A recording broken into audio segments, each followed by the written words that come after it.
Selamat sore, sahabat-sahabat sekalian. Ya, jadi pertama-tama saya ucapkan terima kasih kepada Vicky yang telah memberi tugas untuk memandu acara Distance Learning Basic sore ini.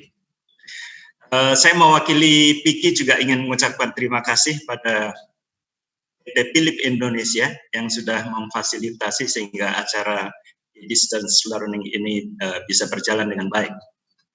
Sore ini kita akan membahas topik yang menarik ya, terkait guiding catheter ya, yang akan dibawakan oleh Dr. Yudi nanti. Kita tahu bahwa peran guiding catheter untuk keberhasilan PCI itu sangat-sangat besar ya, terutama pada kasus-kasus yang kompleks, di mana dilaporkan bahwa failed PCI itu kurang lebih sekitar 17 sampai 20% melulu karena kurang bagusnya guide support. Dan sore ini kita akan banyak mendengarkan tentang itu. Dan juga akan dipresentasikan beberapa kasus ya.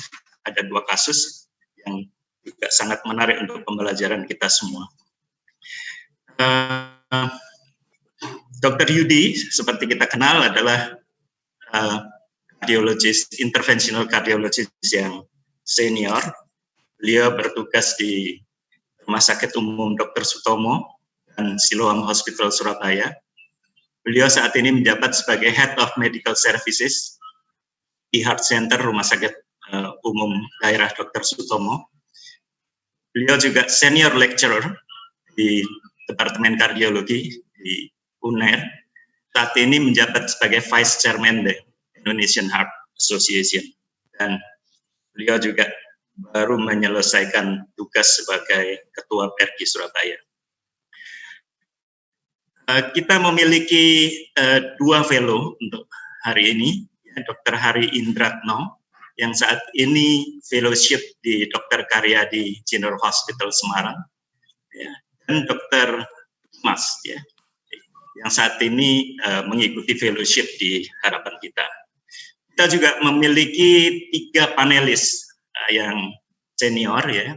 Tentu saja kita tidak ada yang tidak kenal Prof. Teguh Santoso. Beliau adalah senior lecturer dan di UNER dan saat ini juga di Medistra Hospital Jakarta. Kemudian Dr. Kiki Abdurrahim Nasir ya, dari Santosa Hospital Bandung dan Dr. Samuel Sudanawijaya dari Dr. Suwandi General Hospital Surabaya. Saya kira saya tidak ingin mengambil banyak waktu untuk mempersilahkan Dr. Yudi mempresentasikan lecture-nya. Silakan Dr. Yudi.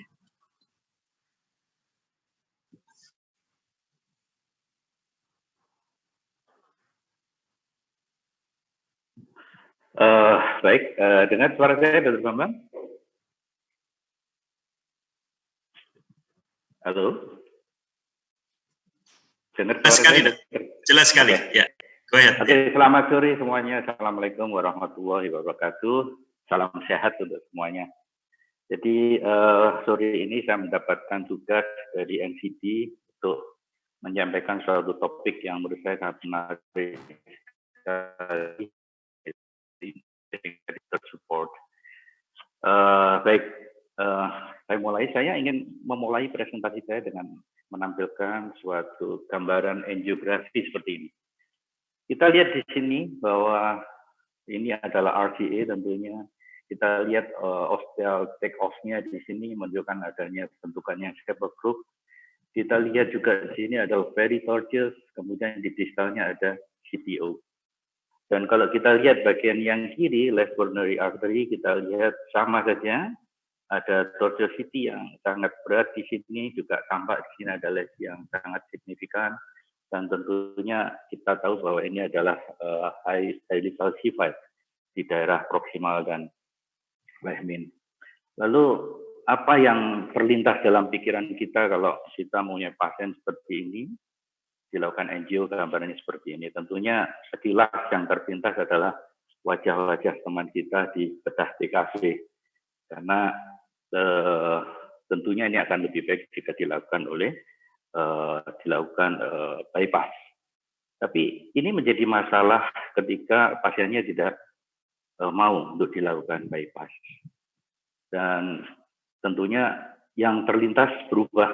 Kalau tadi wajah-wajah bedah TKP, sekarang mungkin yang terlintas adalah gambaran wajah-wajah Dr. Bambang Budiono, Prof. T, Dr. Munawar, Dr. Sunarya. Karena apa?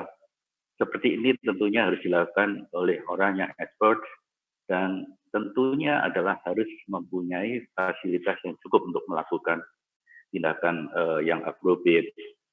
Lalu akan menjadi masalah besar jika pasiennya tidak bisa dikirim, tidak bisa dilakukan. Dan kalau kebetulan kita memang punya fasilitas, saya sangat menganjurkan jika kita punya pasien seperti ini, jangan dilakukan pada waktu yang bersama. Jadi sebaiknya dilakukan stage BCI, pelajari baik-baik gambaran angiografinya, kita pilih kira-kira strategi apa yang paling tepat, dan yang paling penting adalah mempersiapkan kira-kira alat-alat apa yang harus kita siapkan dalam mengerjakan pasien ini. Terutama salah satunya adalah pemilihan guiding catheter. Jadi kita tahu kalau ada support group ini yang terbaik adalah unplugged left. Jadi kita harus yakin bahwa kalau kita mengerjakan ini harus tersedia adanya guiding yang mempunyai support yang bagus. Lalu apa akibatnya jika ternyata kita melakukan pada hari yang sama dan ternyata fasilitas itu tidak tersedia? Tentunya sejawat sekalian akan mengalami apa yang saya alami.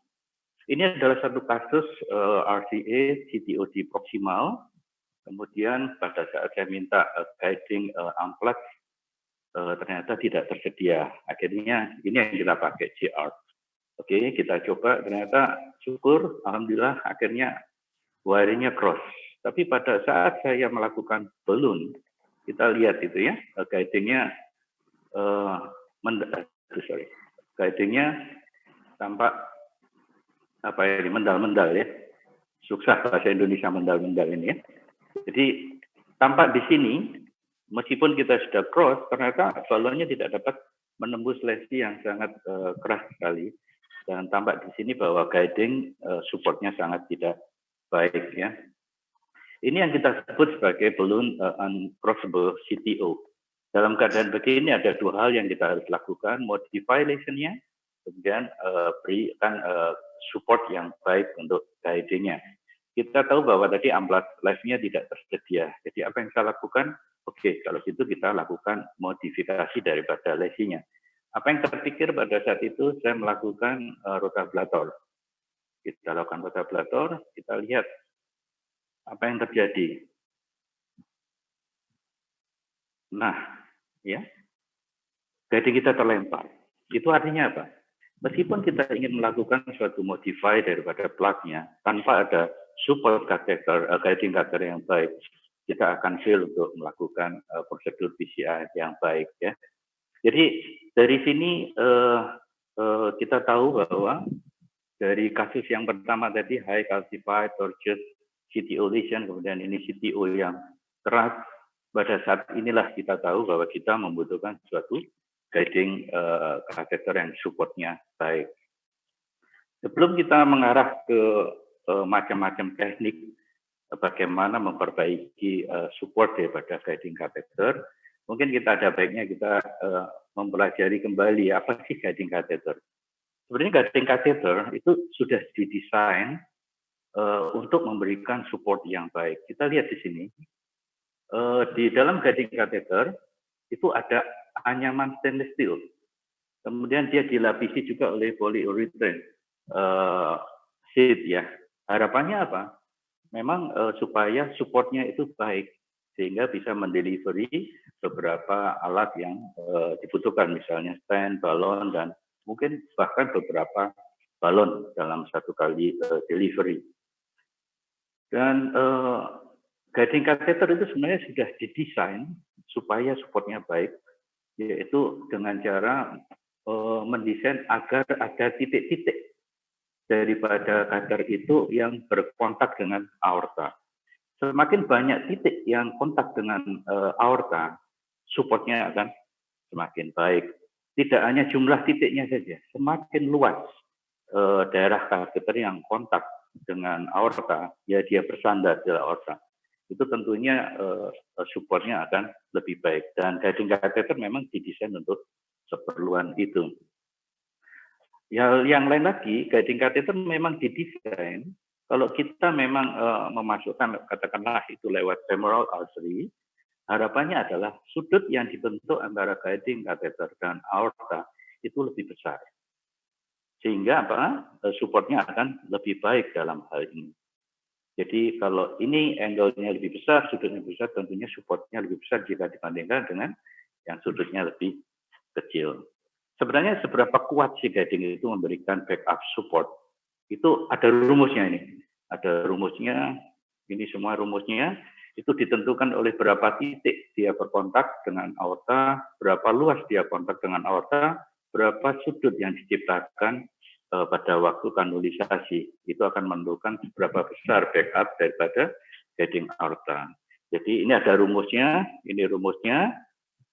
Kalau ingin tahu bagaimana menggunakan rumus ini, ya jangan tanya saya, mungkin lebih baik tanya ke guru fisika ya. Baik, lalu bagaimana kalau kita sudah menggunakan guiding catheter, tapi supportnya belum cukup? Ada beberapa teknik yang digunakan untuk memperbaiki support daripada guiding. Satu, dengan seleksi yang baik, itu saja kita akan bisa menambah, bisa membuat support itu lebih baik. Ada juga yang namanya passive support, ada yang active support, ada yang extra support wire or multiple body wire, ada guiding, guide catheter extension, juga macam-macam anchor teknik. Ini semua adalah teknik-teknik yang digunakan agar guiding yang kita pakai itu supportnya akan lebih baik. Dua yang di atas adalah appropriate guide catheter selection dan passive support, itu yang sangat dianjurkan oleh BPJS ya. Sedangkan yang 4 berikutnya kurang dianjurkan oleh BPJS karena apa?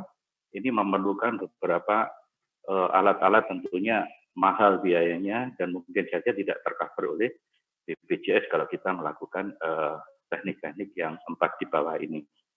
Sehingga perlu sekali kita, kalau banyak sekali pasien kita yang BPJS, kita harus menguasai 2 hal di atas tersebut.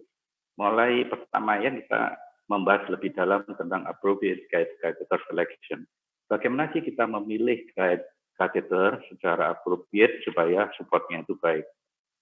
Ini adalah cara-cara agar bagaimana cara memilih guiding catheter supaya supportnya baik. Jadi kalau kita memilih guiding catheter, pastikan yang kita kerjakan itu left atau right coronary. Kemudian kita tentukan rutenya mana, pakai radial atau pakai femoral. Kemudian location daripada ostiumnya, take off daripada artery, kemudian aortic root size, kemudian di orthosis. Dan ini menentukan kira-kira catheter apa yang akan kita pakai. Jadi misalnya begini, kita bahas yang kedua ini. Kalau kita memang kita ingin melakukan suatu PCI melalui femoral, rutenya femoral, dan kita akan kanulisasi di daerah left coronary artery. Tentunya pakailah guiding catheter yang memang didesain untuk kepentingan itu. Demikian juga sebaliknya, kalau kita mau melakukan transradial right coronary artery, ya pilihlah guiding catheter yang memang didesain untuk keperluan itu agar supportnya lebih baik. Lalu bagaimana memilihnya? Kita lihat. Jadi kalau kita ingin melakukan PCI secara femoral dan kita ingin kanulasi di daerah left coronary artery, ini adalah jenis-jenis beberapa guiding catheter yang ke kanan itu supportnya lebih besar. Tambah di sini adalah yang terbaik kalau kita melakukan secara femoral dan left coronary artery, yang terbaik yang supportnya adalah unplugged left. Juga extra backup support IBU dan ICARI left. Lalu bagaimana kalau misalnya right coronary artery? Sekali lagi ternyata yang terbaik adalah unplugged left dan ICARI di sini. Dan yang ketiga adalah multipurpose catheter. Lalu bagaimana kalau transradial? Kita lihat. Kalau kita ingin melakukan transradial untuk kanulasi left coronary artery, backup yang terbaik adalah tetap adalah unplugged left, kemudian IBU dan IMI, tapi ini saya tidak pernah memakainya. Dan sekali lagi ada ICARI left di sini. Lalu bagaimana kalau kita melakukan transradial untuk right coronary artery? Lagi-lagi amplas left yang terbaik dalam hal support juga IKARI. Jadi artinya apa? Kalau kita ingin melakukan suatu tindakan yang tadi saya katakan very tortuous, kemudian heavy calcified, CTO yang keras, pastikan kita mempunyai tiga kateter, baik itu femoral atau transradial, harus ada amplas left, IKARI, atau IPU. Paling tidak itu akan memudahkan kita bekerja untuk melakukan tindakan-tindakan untuk lesi-lesi yang saya sebutkan di sebelumnya. Lalu sebenarnya mana yang lebih baik antara radial dan femoral? Dulu saya berpikir femoral pasti akan lebih kuat backupnya. Karena kita lihat seperti rumus tadi bahwa suatu backup daripada guiding catheter itu sangat dipengaruhi oleh titik-titik yang kontak dengan pembuluh darah aorta atau pembuluh darah yang lain. Juga seberapa luas yang kontak dengan pembuluh darah. Juga tentunya sudutnya. Kita lihat ternyata kalau kita melakukan melalui right radial dibandingkan dan left radial dan femoral, ternyata kalau melalui right radial kita ada 2 poin resisten di sini. Artinya secara teori tentunya kalau kita melakukan melalui right radial itu supportnya akan lebih baik. Tapi masalahnya adalah kalau kita melakukan right radial melalui radial tentunya terbatas pada ukuran daripada guiding. Sedangkan kalau kita memakai femoral, kita bebas melakukan guiding bahkan sampai 8 French. Jadi mana lebih baik? Saya pikir sama saja. Radial bisa lebih baik, femoral juga bisa lebih baik. Lalu kedua, bagaimana cara kita memilih guiding catheter yang baik? Selain itu, kita harus tahu lokasi daripada ostium dan take off daripada artery. Ini menurut saya sangat-sangat penting sekali. Kita lihat ada beberapa macam take off daripada coronary ostial location. Kita tahu ada high take off, ada low take off, ada anterior take off, ada superior take off. Tapi juga ada orientasi. Orientasi itu artinya ostialnya itu menghadap ke superior. Kemudian ada yang horizontal, ada yang inferior, bahkan yang klasik adalah ada bentukan orientasi yang hypercube. Dan ini tiap-tiap jenis take off dan orientasi ini tentunya memerlukan guiding yang sesuai. Disinilah kita perlunya memilih guiding yang tepat agar supportnya menjadi baik. Misalnya ini, kalau kita tahu bahwa itu high take off left coronary artery, GL yang besar tentunya akan bermanfaat dalam ini. Juga demikian IPU, semakin tinggi tentunya kita akan memilih amplas left yang lebih besar. Bahkan kalau perlu kita memakai amplas left 2. Ini adalah gambaran beberapa macam take off daripada left coronary dan juga right coronary artery. Ya, kita lihat di sini yang left coronary up, artinya apa? Orientasinya itu ke atas dia, jadi arahnya ke atas. Ada yang normal atau horizontal, atau dia orientasinya ke bawah, inferior orientation. Tapi ada juga yang high take off, low take off, atau normal take off. Ini contoh dari left coronary artery yang horizontal, sedangkan yang inferior take off kita lihat ini, jelas dia turun orientasinya, jadi ini namanya inferior orientation. Kemudian ada yang superior orientation. Yang right coronary artery juga demikian, ada yang horizontal, ada yang inferior orientation, ada yang superior orientation. Tentunya masing-masing jenis ini memerlukan jenis-jenis kateter yang berbeda untuk memberikan support yang baik. Ini adalah contohnya. Ini adalah native coronary artery, ini adalah bypass graph. Kita lihat di sini yang native coronary artery. Kita lihat di sini. Kalau misalnya, let's say ini adalah kita tahu bahwa dia inferior orientation. Jadi langsung ostialnya itu nunduk ke bawah. Ya, kita harus menggunakan kateter yang sesuai. Kalau kita tidak menggunakan kateter yang sesuai, misalnya kita menggunakan CR gitu untuk mencari ostial dari sini, ya bisa-bisa 2 hari nggak ketemu gitu ya. Jadi, tapi kalau begitu kita menggunakan yang cocok, itu akan sangat mudah sekali. Yang seperti ini, yang inferior orientation ini yang paling cocok adalah multi-purpose coronary guiding catheter atau yang right amplas catheter. Lalu bagaimana yang ini? Ini sangat klasik sekali. ini adalah shaper group yang terbaik untuk kondisi ini adalah unplugged flash.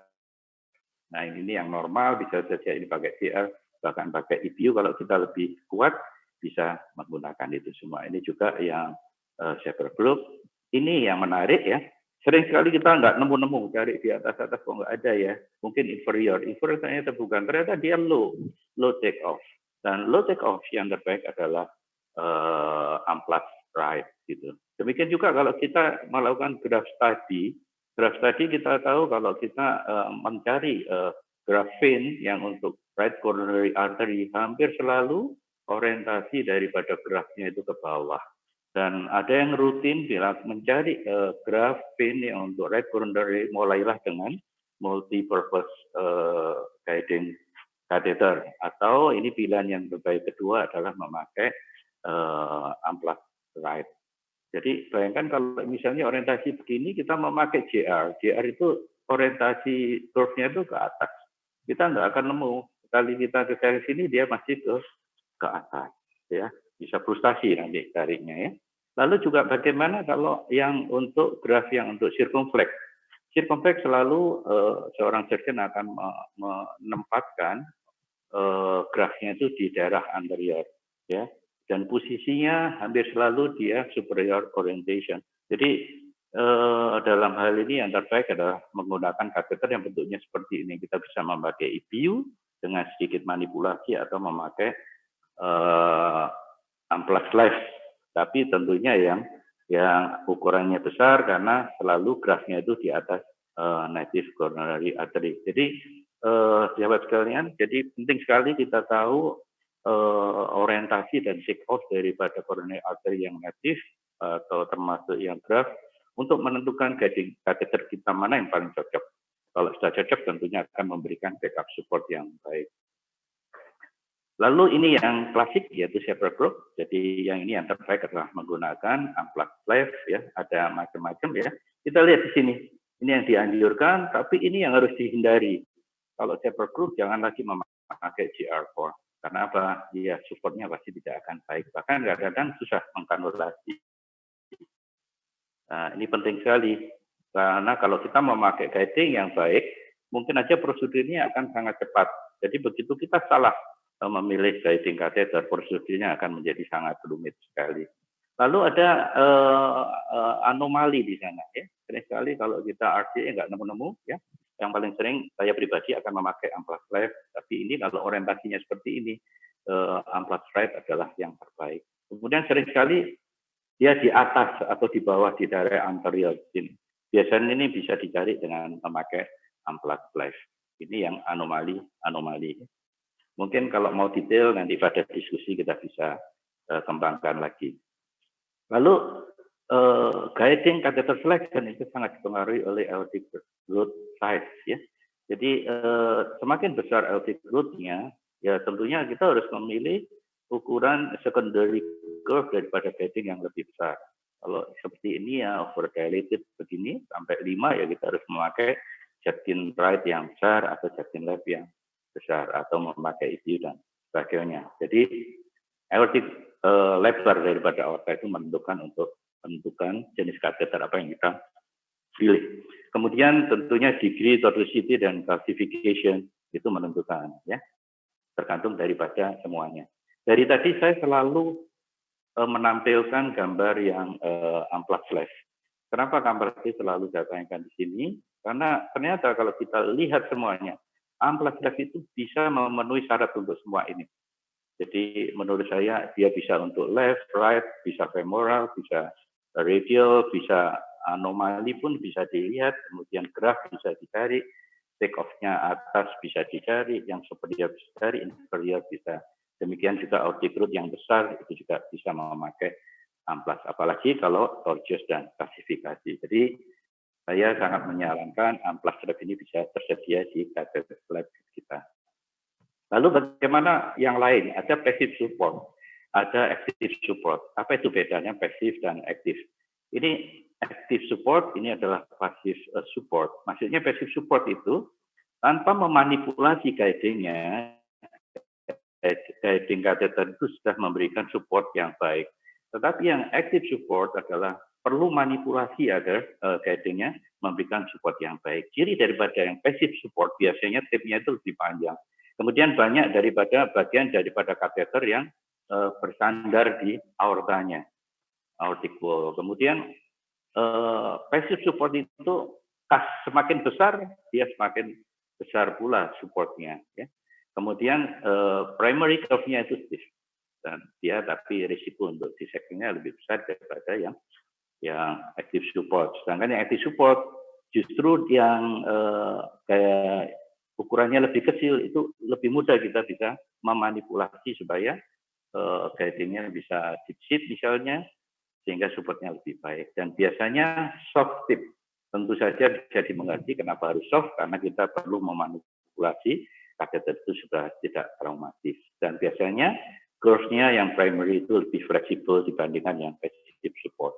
Ini adalah contoh yang passive support guide, yaitu contohnya adalah unplugged left. Ini adalah jenis passive support. Jadi kalau kita sudah menggunakan unplugged left, udah nggak usah lagi kita memanipulasi, karena kalau kita manipulasi justru akan memberikan dampak dissection dan sebagainya. Dan semakin the bigger is better.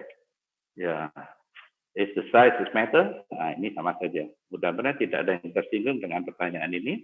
Jadi passive support itu artinya semakin besar guiding yang kita pakai, tentunya supportnya akan semakin baik tanpa harus memanipulasi catheter tersebut. Demikian juga keuntungannya semakin besar guiding catheter, kita bisa memasukkan, bisa memfasilitasi beberapa alat-alat sekaligus. Misalnya kita perlu 2 balon, 3 balon, misalnya ada trifurcatio, sehingga dengan menggunakan beberapa balon, kita menggunakan anchor teknik akan memberikan support yang baik. Lalu bagaimana kalau transradial? Karena kita tahu transradial rata-rata 6 sudah cukup besar, ya. Kita bisa menggunakan guiding catheter yang lebih besar kalau kita menggunakan slender seat atau yang seatless, sehingga kita bisa menggunakan guiding yang ukurannya lebih besar. Atau bahkan kalau misalnya femoral melalui femoral artery, kita bisa menggunakan long seat, terutama long arrow, ya, karena dia ada metal di sana, sehingga tentunya itu akan memberikan support yang lebih baik. Lalu bagaimana yang aktif? Ini yang menarik, ya. Karena kita perlu manipulasi di sana supaya guidingnya memberikan support yang lebih baik. Ini salah satu active support, yaitu melakukan deep guide engagement. Ya. Lalu bagaimana melakukan deep seating? Itu ada teknik-tekniknya sendiri, berbeda antara yang LED sama RTA. Kalau RTA, kita manipulasinya itu biasanya clockwise, ya, dengan memberikan clockwise, ya. Kemudian wire-nya itu ditahan, kemudian kita masukkan sambil rotasi clockwise, itu guiding-nya akan bisa masuk lebih dalam. Beda dengan LED, justru manipulasinya adalah secara counter clockwise. Ini yang kita melakukan deep seating.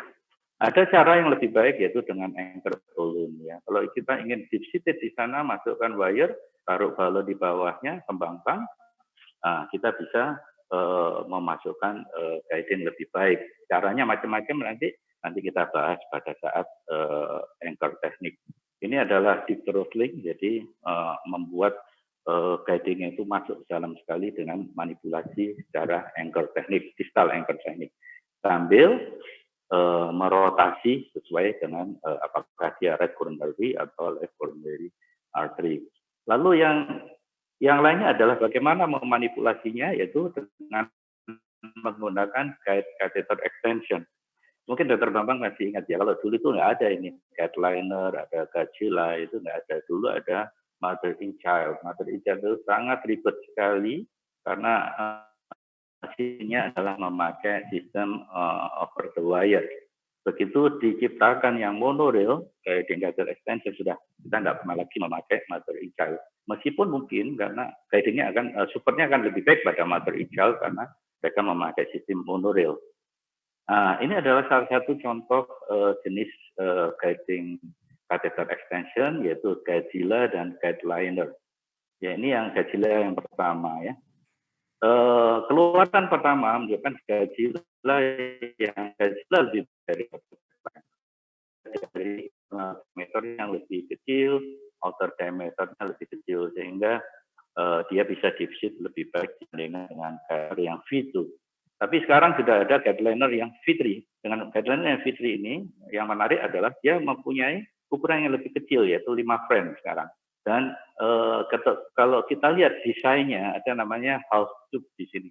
Sehingga dengan kondisi seperti ini, hanya separuh tube-nya di bagian tip, itu memudahkan dia menegosiasi daerah-daerah yang tortuous sampai menuju paling distal pun. Kemudian Godzilla juga tidak mau kalah lagi, dia mengeluarkan produk yang terbaru, saya tidak pernah pakai yang ini. Tapi sayangnya dia tidak punya yang 5 frame, tapi dia ada perbaikan dalam hal hidrofilik coatingnya. Katanya lebih licin dan short daripada kateternya itu didesain khusus sehingga tidak ada gesekan daripada material balon stand yang kita delivery, sehingga deliverynya akan lebih baik. Jadi ini kira-kira guiding catheter extension. Meskipun ini didesain dengan baik, gini. Lalu bagaimana sih mekanisme guiding extension itu membuat guiding catheter kita lebih baik? Kita lihat gambar di sini ya. Kalau kita memasukkan guiding extension di sini, apa yang terjadi? Dia merubah shape daripada catheter guiding kita. Ini adalah JR, kemudian dimasukkan guiding extension. Dengan memasukkan guiding extension, merubah shape JR menjadi seperti amplas. Sehingga dengan cara ini banyak titik-titik yang tersentuh oleh dinding, sehingga supportnya akan lebih baik. Demikian juga kalau kita berhasil memasukkan lebih dalam, semakin banyak pembuluh darah, semakin dia backup supportnya. Inilah mekanisme bagaimana memberikan support lebih baik dibandingkan dengan kateter yang biasa. Tinggal 5 menit. Ini adalah material yang maaf. Nah, kalau kita susah mendelivery, ada macam-macam teknik di sini. Ada torpedo, ada inchworm, ada anchor, dan unseating teknik ya. Saya skip saja, nanti mungkin didiskusi. Ada juga caranya deep seat dengan menaruh balon, balonnya ditarik, dikembangkan, ditarik, tentunya dia akan masuk ya. Nah, ini stand di proximalnya dulu, baru memasukkan guiding. Ini salah satu contoh pemakaian guiding extension. Kita masukkan stand, kemudian guidingnya kita masukkan, delivery stand-nya akan lebih mudah tentunya. Baik, kemudian bagaimana dengan anchor teknik? Saya minta waktu 5 menit. Anchor teknik sebenarnya bisa memakai wire, memakai balon. Kalau kurang kuat wire bisa menggunakan body wire, memberikan beberapa macam wire, atau melakukan anchor wire. Tapi kalau kita melakukan anchor wire, pastikan bahwa wire yang kita gunakan adalah extra support wire, bukan wire yang biasa. Juga ada teknik anchor di sini, juga ada teknik menjepit dengan stand. Jadi wire-nya dijepit dengan stand sehingga guiding-nya supportnya akan lebih baik. Ini salah satu contohnya. Kita melakukan anchor wire dengan menggunakan grand slam sehingga kita melakukan prosedur lebih mudah. Lalu bagaimana dengan anchor balon teknik? Ada 3 macam basically, yaitu head branch anchor, ada proximal anchor, dan distal. Ini adalah head branch anchor. Ini sering kita lakukan, saya pikir semuanya. Kalau supportnya perlu lebih banyak, kita masukkan ke cabang, kita balon. Kadang-kadang kita tidak perlu. Kalau misalnya pembelajaran itu sangat penting, memberikan kolateral ke tempat lain atau karena kita tidak perlu menaruh saja di balon sudah memberikan support yang baik. Ini yang kita sebut sebagai side branch anchor. Kemudian ini adalah yang proximal anchor atau axial anchor. Kita kembangkan balonnya di depan daripada lesi, kita lakukan manipulasi. Biasanya menggunakan over the wire balloon. Ini yang baru yaitu center cross. Dia akan memberikan support yang bagus dengan mengembangkan bagian di daerah proximal lesi. Ini yang terakhir mungkin Dr. Bambang. Jadi ini adalah step by step of distal anchor technique. Jadi kalau misalnya ada lesi di sini, kemudian stand kita tidak masuk, yang kita lakukan, masukkan wire yang kedua. Dari wire kedua, kemudian masukkan balon, balonnya dikembangkan, kita dorong, atau kita tarik balonnya, otomatis guiding-nya akan masuk. Itu guiding-nya masuk, guiding extension-nya masuk, ya kita baru mendelivery balon. Tapi hati-hati menggunakan teknik ini, kita harus fresh, jangan lelah, jangan lagi hatinya tidak baik, karena kita harus fokus. Saya pernah sekali begitu, saya pakai anchor distal sini, balonnya saya kembangkan, kemudian setelahnya saya turunkan di LSC, kemudian setelahnya saya kembangkan. Saya lupa kalau balonnya masih di distal, sehingga balonnya yang distal terjerat oleh stand. Ini caranya yang distal anchoring, sedang memasukkan balon, kita membuat guidingnya menjadi seperti unplugging, yang disebut unplugging. Dengan cara ini supportnya akan feedback sehingga stand akan lebih mudah masuk. Atau juga bisa membuat deep seat daripada guiding extension di sini, balon dikembangkan, balonnya ditarik, mendorong guiding extensionnya, tentunya guiding extensionnya akan bisa masuk di dalam. Ini yang terakhir slide, ini menarik sekali, saya ambil dari salah satu referensi. Kita tahu bahwa kalau kita melakukan side branch anchoring, itu kita harus, pertama syaratnya harus punya side branch itu sendiri. Kalau ada side branch, kita pastikan itu bukan side branch yang memberikan support ke pembuluh darah yang lain, kolateral. Kalau itu tidak ada side branch-nya, apa yang kita lakukan? Yaitu memakai distal anchor. Tapi kalau balonnya tidak bisa menembus daripada lesi itu bagaimana? Side branch nggak bisa dipakai, distal branch nggak bisa dipakai. Ini salah satu teknik yang menarik. Ini adalah CTO daripada RDA, kemudian di cross, kemudian balonnya tidak bisa masuk, tetapi dia tidak punya side branch di sini. Apa yang dilakukan? Kemudian melakukan double catheter, melakukan retrograde approach, kemudian memasukkan balon sampai di distal daripada wire di RCA, kemudian wire-nya dijepit dengan balon itu, kemudian memasukkan material baik itu extension, pen atau balon akan lebih mudah. Tapi itu Dr. Bambang sebagai kesimpulan, size of suitable guiding catheter is based on various patient characteristic and procedural and complexity. Appropriate catheter selection, improve guiding catheter support, passive and active support is useful strategy to make better support including anchor technique.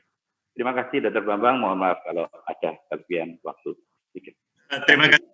Saya kira ini sangat tepat sampai detik terakhir pas. Terima kasih Dr. Yudi, ini lecture-nya luar biasa. Saya kira dari A ke Z bagaimana kita memanipulasi guide dan lain sebagainya, menggunakan berbagai toys di cath lab untuk memperbaiki performance dari guiding catheter. Saya kira dari A sampai Z sudah Dr. Yudi sampaikan. Kita coba meminta komentar dari panelis. Saya persilahkan barangkali Dr. Kiki terlebih dahulu. Kita mulai dari yang paling junior ke yang paling senior.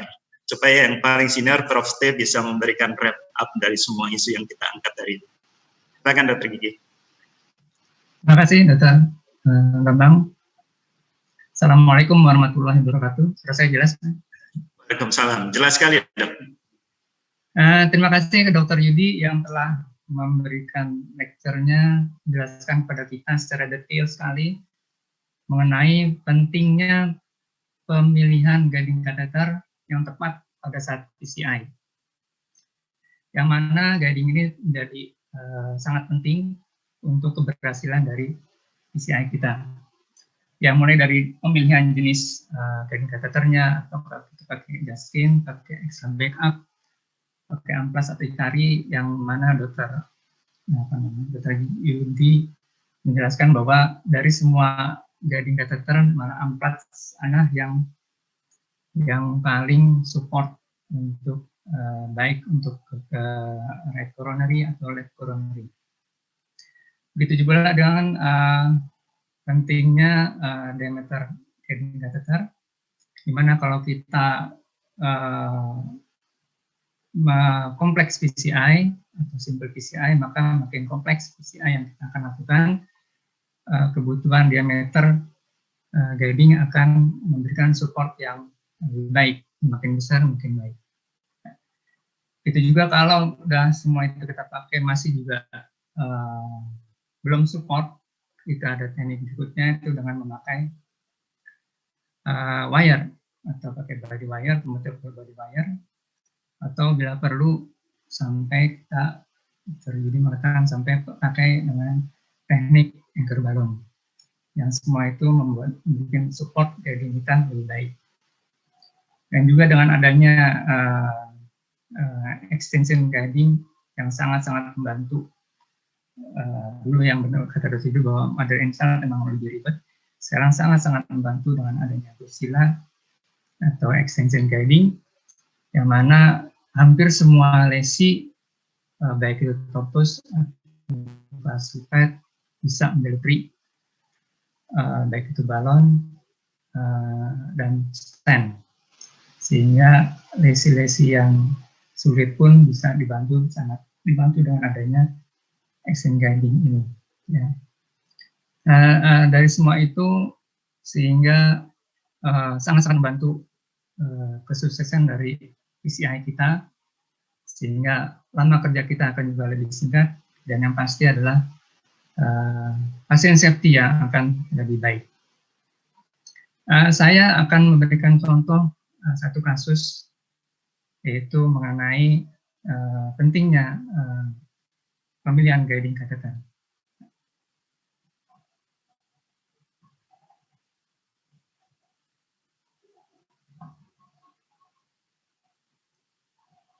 Sini ada satu kasus di mana saya melakukan primary PCI pada wanita usia 42 tahun, kebetulan masih lewat bidan. Dia mengalami nyeri dada.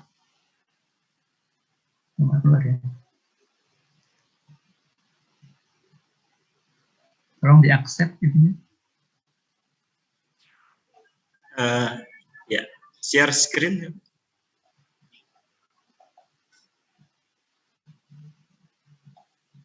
Bisa kira-kira 2 menit, Dr. Kiki? Ya.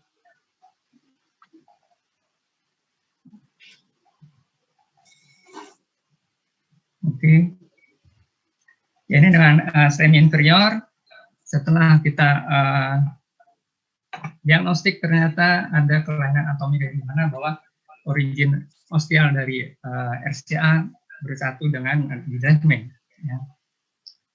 Pada saat itu saya memilih awalnya dengan pakai GL screen, ternyata sulit untuk mengkanulasi atau delivery wire, sehingga saya coba pakai EBU, ya XL backup, juga tidak bisa menembus, tidak bisa mendelivery wire, walaupun dengan posisi saya rubah sampai ekstrim untuk mendaki axial. Akhirnya saya pemilihan terakhir dengan XL backup, dengan amplas, sesuai dengan Dr. Yudy bilang bahwa amplas ini bisa backup sehingga wire bisa saya delivery, ya, walaupun tidak support tapi yang jelas, dan stand bisa kita delivery karena kasus premi dengan kita lihat bahwa tidak ada calcified, maka saya direct standing dengan menggunakan Oscillo 3,15, di mana hasilnya seperti ini, dan alhamdulillah hasilnya terakhir seperti ini. Ya, demikian jadi bahwa pentingnya extra backup pada kasus di mana kasus-kasus ini adalah. Terima kasih Dr. Kiki. Ya, saya kira ilustrasi yang sangat menarik. Kita minta komentar dari Dr. Samuel, saya kira, silakan.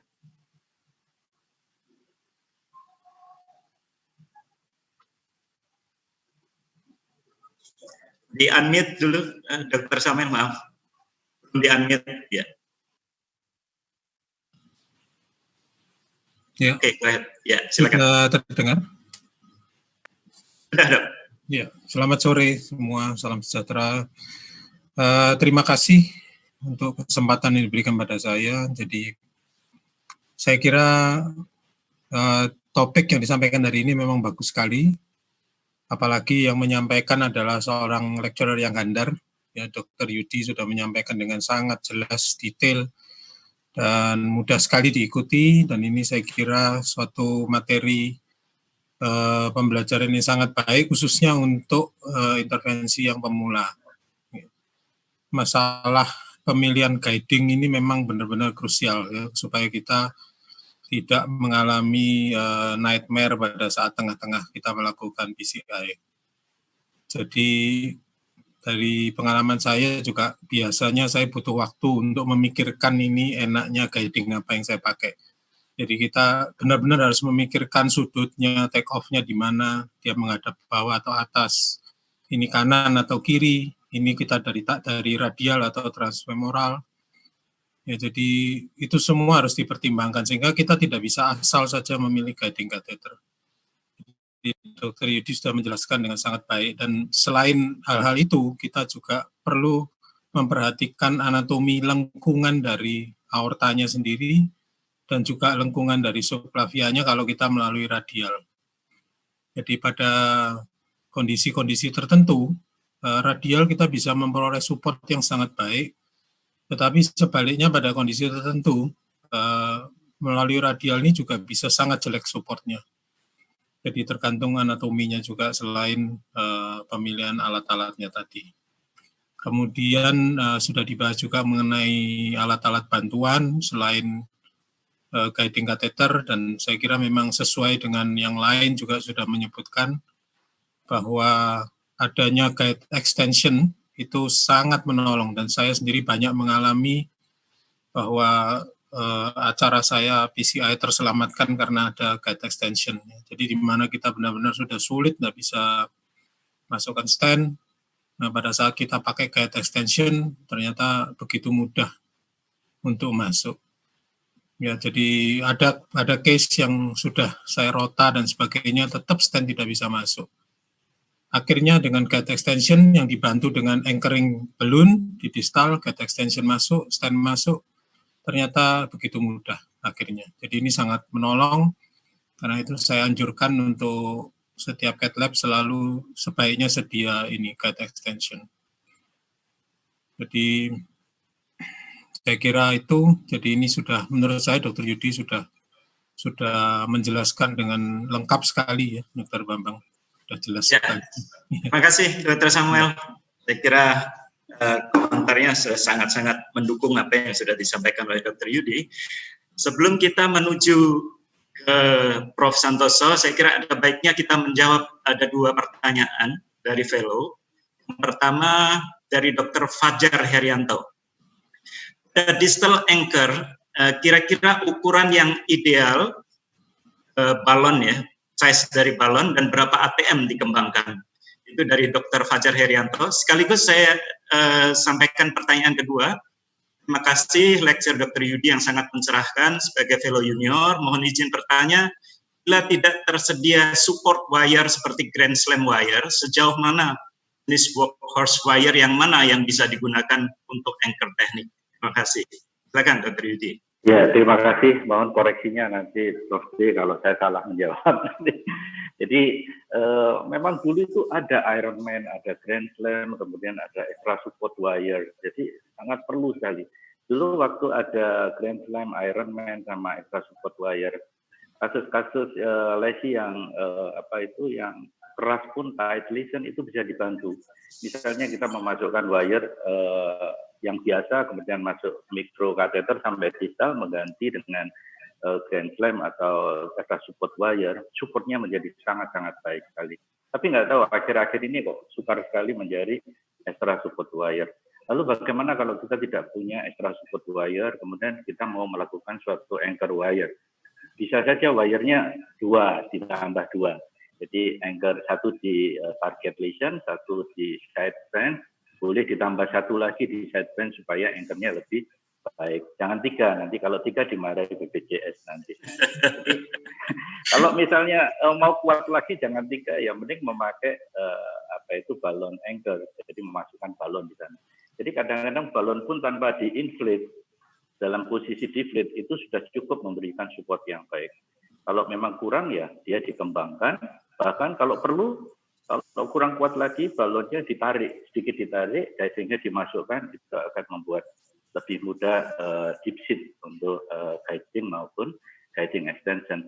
Lalu bagaimana ukuran anchor di distal? Ini menarik sekali. Prinsipnya enggak dikembangkan aja nggak apa-apa kok, itu sudah memberikan support yang baik. Kalaupun dikembangkan, pikirkan jangan memberikan trauma, apalagi di situ ada suatu lesi.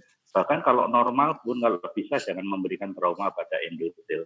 Biasanya memberikan balon yang lebih kecil daripada actual size daripada distal vesselnya, itu sudah sangat membantu sekali. Dan saya tidak terlalu menganjurkan memakai balon yang lebih daripada distal vesselnya. Mohon koreksinya nanti, ya, para senior. Ya, terima kasih. Terima kasih. Barangkali Prof. Teguh ini yang pesan yang kita inginkan, Prof, karena ini kan lecture untuk fellow ya. Jadi Dr. Yudi sudah menjelaskan bagaimana kita melakukan seleksi untuk guiding catheter. Dari yang paling lemah sampai yang paling kuat kita bisa melakukan pilihan.